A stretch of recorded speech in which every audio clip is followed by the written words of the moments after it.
And joining us now is our political analyst, Brian Sobel. So Pelosi needs to whittle down the number of dissenters who voted against her in order to hit that magic number of 218. Can she do that?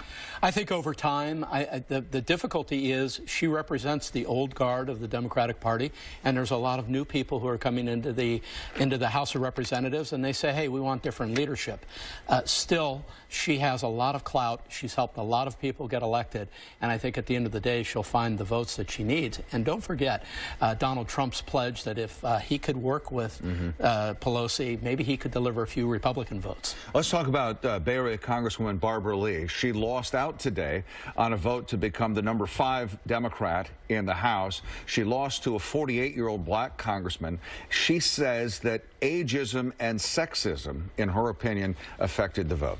Well, at the end of the day, Barbara Lee has a certain constituency in Congress, people who have known her for a long time. But the fact is, I think the vote was 123-113 for Jeffries, who beat her for that spot. I don't find that that's because there was sexism or anything else going on. Those spots are achieved through a lot of lobbying and a lot of one-on-one, and he did a little better job. There's a lot of talk today, too, that President Trump is considering possibly a possible pardon for his former campaign chairman, Paul Manafort. What are your thoughts on that? That potential promise of a pardon would keep Manafort from saying certain things if he thought it would damage the president and damage his opportunity to be pardoned.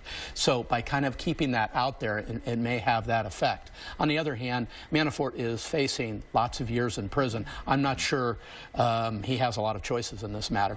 Let's talk about the Mueller investigation in general. It's been hanging over the president like this dark cloud now for several months.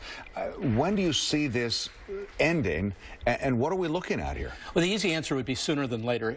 Actually, Mueller can't keep going along without releasing something. The cost of this investigation is in the millions and millions of dollars, and it's sort of taking on a Whitewater Ken Starr type of thing, where it went on and morphed and everything else. I think the sooner he can release the report, the American people can get on with it. When you say sooner, are you talking about in a month, 2 months, 3 months? I don't think it happens before the holidays. I think it happens right after the new year, after the new Congress is seated, frankly. Another big story today deals with foreign policy. There's a lot of increased tension between Russia and Ukraine. It comes ahead of the G20 summit next week.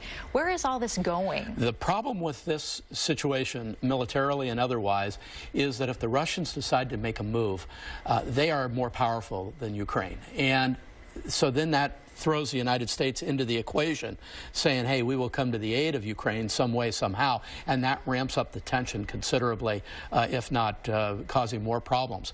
That is an area of the world to watch right now. All right, Brian, we'll leave it at that. Thank Absolutely. you for talking with us tonight. Absolutely.